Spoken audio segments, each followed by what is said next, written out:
Faraday's law of electromagnetic induction. Electromagnetic induction, यह 2 number में पूछता है डायरेक्ट कि right the Faraday law of electromagnetic induction. First law यह कहता है इसका, whenever magnetic flux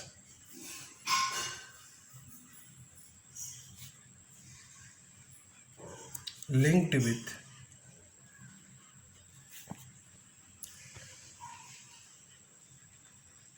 a coil, और इसको लूप ऑफ वायर भी कह सकते हैं, इलेक्ट्रिक सर्किट इन जनरल भी कह सकते हैं, changes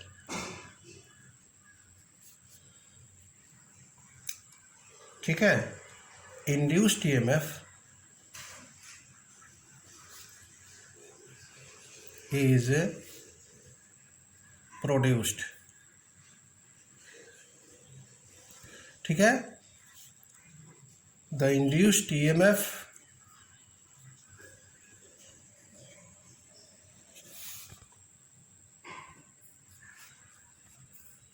lasts as long as the change in the magnetic flux continues। Change in the magnetic flux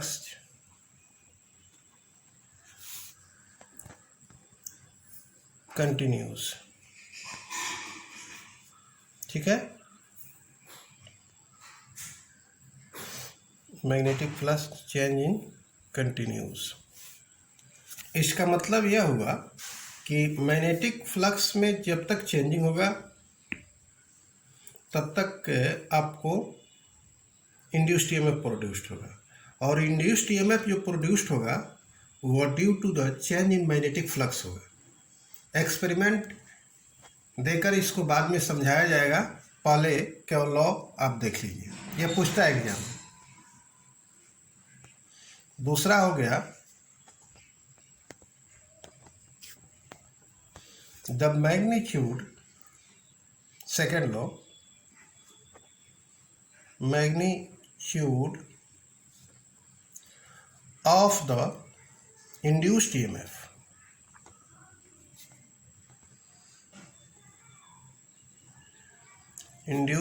EMF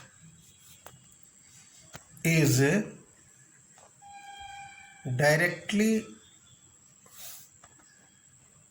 proportional to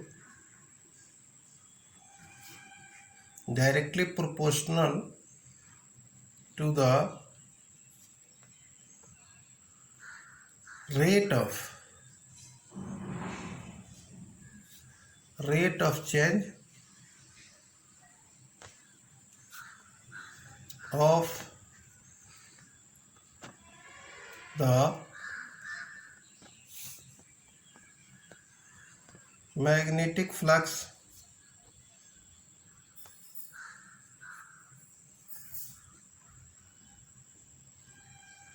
linked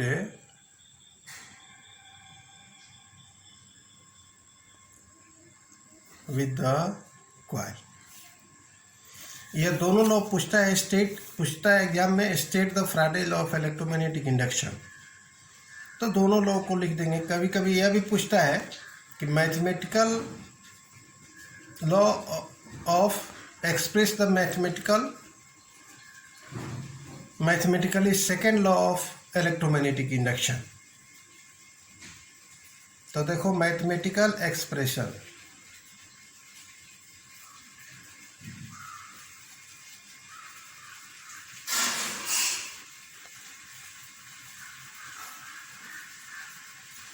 for second law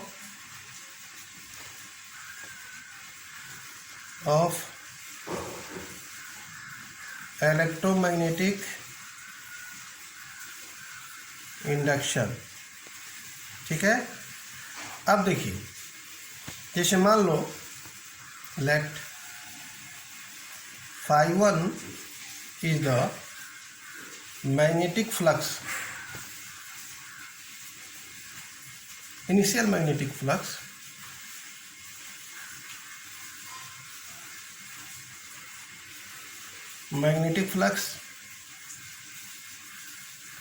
linked with coil at time t1. Similarly, φ2 be the magnetic flux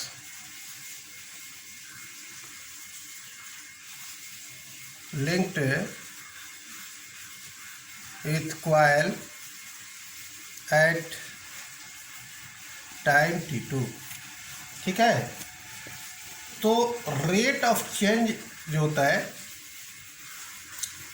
वह magnetic flux का कैसे हम निकालेंगे?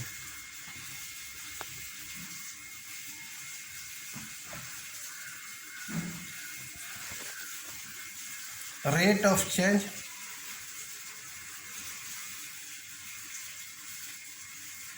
Of magnetic flux is equal to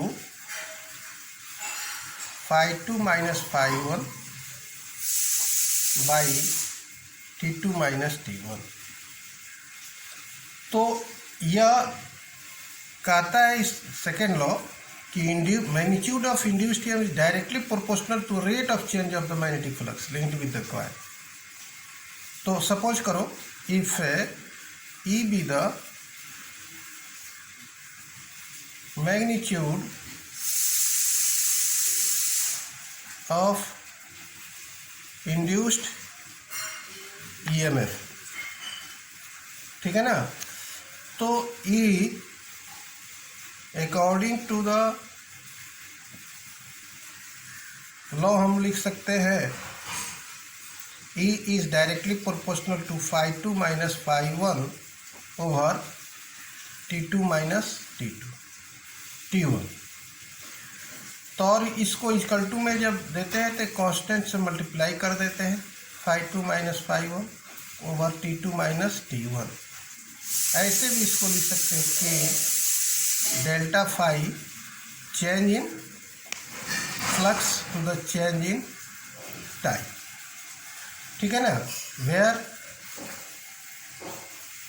k is a constant. ठीक है ना, अब देखिए यहां हम निगेटिव साइन भी लगा सकते हैं, अर्थात E बराबर हम लिख सकते हैं माइनस के डेल्टा फाई बटा delta t. Negative sign indicate क्या करता है? Negative sign indicate that the induced EMF has got opposing nature. It means direction of flow of current due to the induced EMF is such that it opposes the change in magnetic field। यह oppose करता है magnetic flux में changing का। अब देखो अगर इन SI हम लोग K का वैल्यू 1 रख दें तब E बराबर क्या लिख सकते हैं? माइनस डेल्टा फाई बटा डेल्टा टी। अब देखो यह क्या है? Induced EMF produced in the coil due to change in magnetic flux linked with the coil. अगर मान लो इसी चीज को अगर ऐसे लिखते हैं, if d phi is the a small change in magnetic flux, a small change in magnetic flux in a small time dt, तो हम क्या लिखेंगे? E बराबर लिख देंगे इसी चीज को माइनस डी फाई बटा डी टी। तो यह माइनस डी फाई बटा डी टी यह क्या बात है? Rate of change of magnetic flux with time है। If the coil has n turns, ठीक है ना, देन आप लिख सकते हो E बराबर -n d∅/dt। तो इस तरह हम लोग mathematical expression for the second law को डिफाइन कर सकते हैं, ठीक है। और इसी लॉ को, यह क्या है, ये इसी लॉ पर आधारित फ्राडे लेंजेज लॉ का भी हम लोग एक्सप्रेशन प्राप्त करेंगे, उस लॉ को बताएंगे, ठीक है। फिर नेक्स्ट क्लास में यह ध्यान रहे कि निगेटिव साइन जो होता है